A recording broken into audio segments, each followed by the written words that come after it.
In this question, we're told that in a bag there are only red counters, blue counters, green counters, and pink counters. A counter is going to be taken at random from the bag. Now the table below shows the probabilities of taking a red counter or a blue counter. We're also told that the probability of taking a green counter is 0.2 more than the probability of taking a pink counter.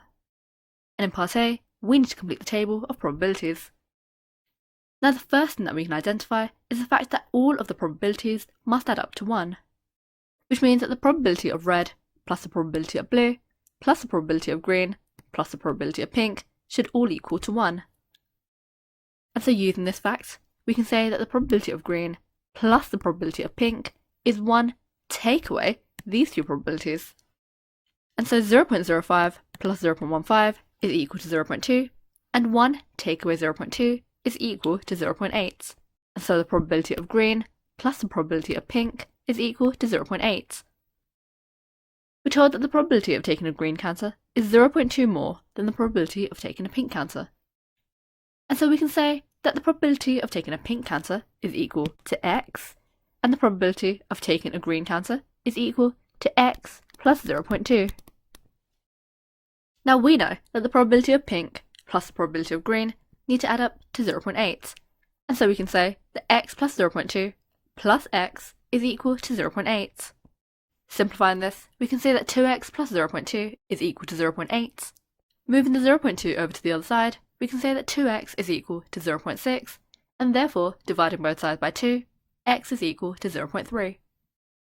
Now if x is equal to 0.3, we can say that the probability of taking a pink counter is 0.3.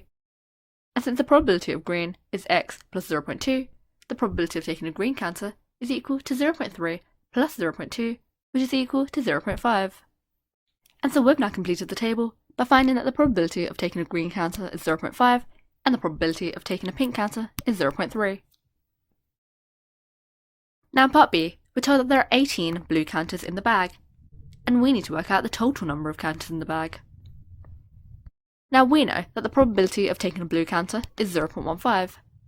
Now 0.15 corresponds to 15%, and so we can say that 15% of the counters are blue. Now if there are 18 blue counters in the bag, that means that 15% is equal to 18. And now since we're interested in finding the total number of counters in the bag, we want to find 100%. Now if we know that 15% is equal to 18, we can start by finding 1% by dividing both sides by 15. 15% divided by 15 is equal to 1%, and 18 divided by 15 is 1.2. And so we've found that 1% of the total number of counters in the bag is equivalent to 1.2. Now to find 100%, we can multiply both sides by 100. 1% multiplied by 100 is equal to 100%, and 1.2 multiplied by 100 is 120. And so we've found that the total number of counters in the bag is equal to 120.